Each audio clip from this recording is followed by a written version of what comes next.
Hi there. This is an astrological forecast for Taurus for April 2011. And this also applies if you have a Taurus ascendant. So Taurians, happy birthday to those of you that are early Taurians. I hope this is a really happy, healthy and good year ahead for you. So what's happening this month? Well, certainly a lot is happening in the background. It may be a feeling for many of you that you're waiting for something to happen.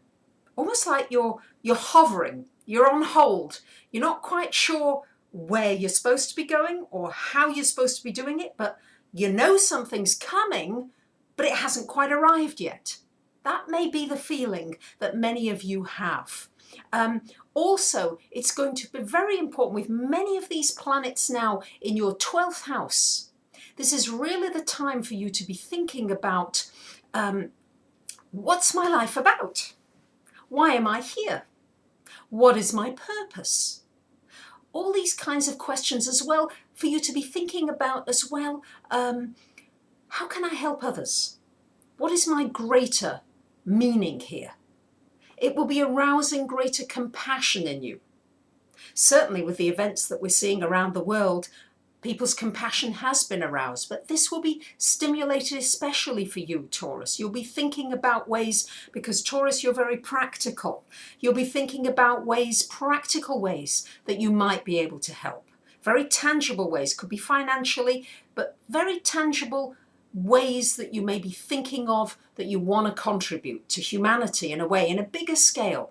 This will be coming up for you. It's going to be a very good month to do some meditation, to make sure that you're breathing, make sure that you are quiet, that you get some of that much needed quiet time out of the busyness that so many of you have in your lives. It's going to be important to get that quiet time, especially because we've got Mercury retrograde until the 23rd of this month. So as well, with Mercury retrograde in your 12th house, you may get messages from beyond or information that comes into your mind just out of the blue. You haven't been concentrating necessarily on anything, and all of a sudden something comes in. Listen to that information. It could also mean somebody coming back into your life, or somebody who you've not spoken to or communicated with coming into your life again, who needs a completion of some sorts, or maybe reigniting a friendship or a relationship, certainly with that Mercury retrograde. Of course, the normal rules apply with Mercury retrograde. Try not to get into new important projects. Try not to sign important contracts.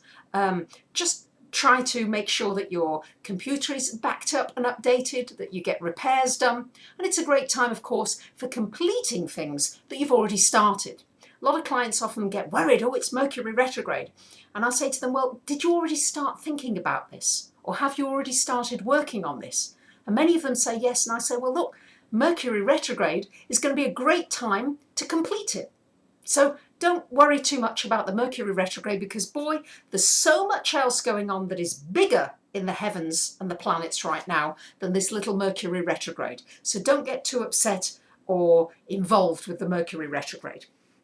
Now, from the 21st of the month, we've got the sun coming into your first house.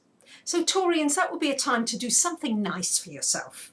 Something special. It's when the spotlight is on you. So just something that you enjoy, even if it's just going out into nature, if it's going out for a nice meal. Taurus likes food. If it's something sensual, like having a nice massage, anything that involves the senses. Taurians, you love that kind of thing. And of course, anything beautiful, something that's beautiful, maybe a nice gift from somebody would be most welcomed at this time. So we've got a lot going on still with these 12th, 6th houses. So for many of you, you will need to look at your physical health. Are you taking care of your physical health enough? Or maybe it's your emotional health or your mental health. Maybe these are areas that you need to try to put some structure around so that you've got good routines, not too rigid, Taurus. I know you like things to be mapped out, not too rigid, but good practices that enable you to keep your health and fitness during these very turbulent times that we're living in globally. So that's going to be quite important. Now, what is perhaps the most important thing this month is that Neptune changes sign on the 5th of the month until August, then goes back into Aquarius briefly, and then in February comes back into her own sign for several years after that. This is quite a significant period. Excuse me. And wherever Neptune is natally, of course, in your chart, is where you can be fooled, where you've made sacrifices, where you haven't seen things clearly. Neptune can put a veil over things, like a fog where you don't see things. So Neptune for you, Taurus, is going to be in your 11th house. And this is the house of friends. So you'd be well advised to choose your friends carefully. You may find that some people come into your life who seem just so wonderful at this time, because Neptune has a tendency just to see what it wants to see and doesn't want to be in reality. It's ruled by Pisces. Pisceans like to live in a dream world. They don't particularly like to live in reality. So you would be well advised, especially as well, to be careful not to draw people in who need from you, who want things from you, who might want loans, who might want money, who might need your energy, whatever it is. You would be well advised to be careful about that. However, the good aspect of it is you could also meet up with people who have similar spiritual ideals to yourself. Be a wonderful time to meet up with those people, but just make sure that you're not living in la-la land, that you're also grounding those ideals into something that can be used practically. So there you have it, Taurus.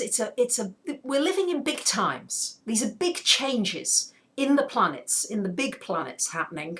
We've got the cardinal climax as well. So much is happening, but I think that you can enjoy this birthday month for many of you. I would take the time to get peaceful time to meditate and be quiet so that you can center yourself and ground yourself and be of assistance and help to those around you as well.